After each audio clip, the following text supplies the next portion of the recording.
Bonjour et bienvenue sur la chaîne Maths et Jeux. Dans cette vidéo, nous allons tracer ensemble la courbe représentative de trois fonctions affines différentes. La première fonction est la fonction f qui à tout nombre x associe 2x moins 1. On aimerait tracer sa courbe représentative dans un repère. Il faut d'abord reconnaître ici une fonction affine.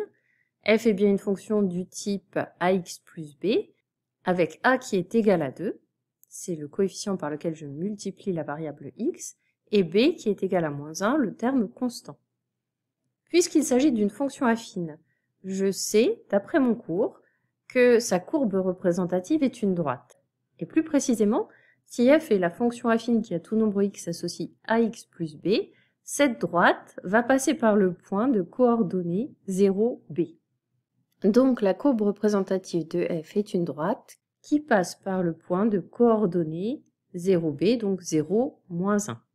C'est la raison pour laquelle cette constante b est appelée ordonnée à l'origine. Donc je vais placer le point M, premier point de ma droite. Pour tracer une droite, il suffit de 2 points. Je vais donc chercher un deuxième point de cette représentation graphique.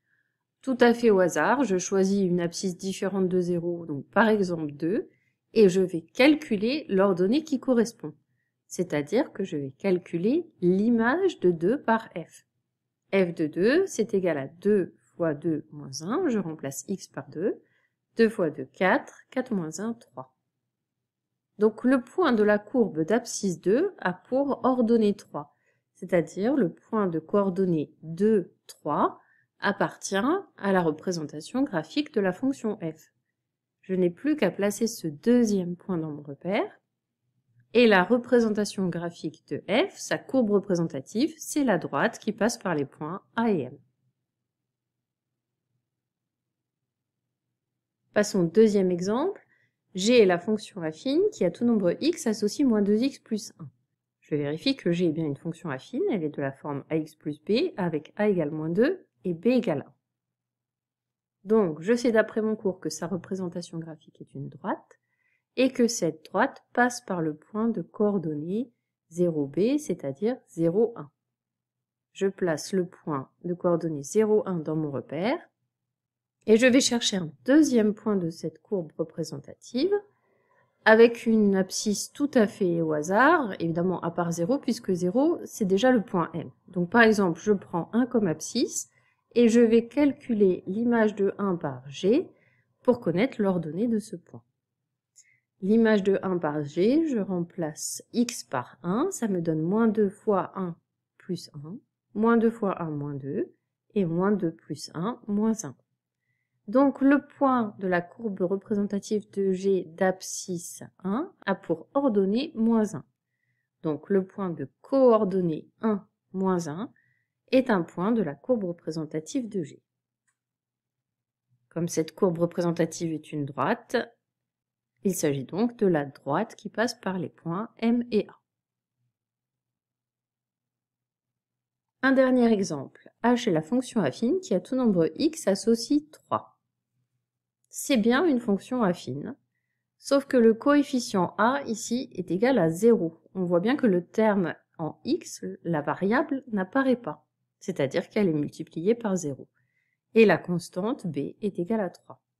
On dit que la fonction h est une fonction constante puisque quel que soit le nombre de départ, son image c'est 3. Comme h est une fonction affine, je sais que sa représentation graphique est une droite. Je sais aussi qu'elle passe par le point de coordonnées 0, 3. Je peux placer ce point. Et pour trouver un autre point de sa représentation graphique, je prends au hasard une autre abscisse, et peu importe cette abscisse, puisque l'image par exemple, de cette abscisse 4 par h va être égale à 3. Ça ne varie pas en fonction du nombre de départ. Donc le point A de coordonnées 4, 3 appartient à la courbe représentative de f, et quelle que soit l'abscisse que je prends, je trouve l'ordonnée 3.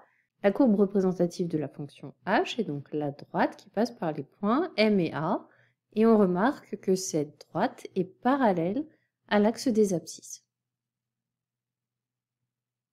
Reprenons nos trois exemples. Dans le premier exemple, le coefficient directeur a de la fonction est positif.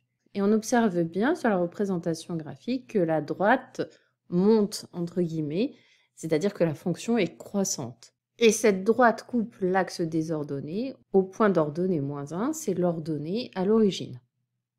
Dans le deuxième cas, le coefficient directeur A est égal à -2, il est négatif. On a l'impression que la droite descend, cette fonction est décroissante, et on retrouve l'ordonnée 1 pour l'abscisse 0, c'est notre ordonnée à l'origine B. Dans le dernier cas, A est égal à 0, la droite est parallèle à l'axe des abscisses, et elle coupe l'axe des ordonnées au point d'ordonnée 3. C'est la fin de ce tuto pour tracer des courbes représentatives de fonctions affines. Merci de l'avoir suivi et à bientôt pour une prochaine vidéo.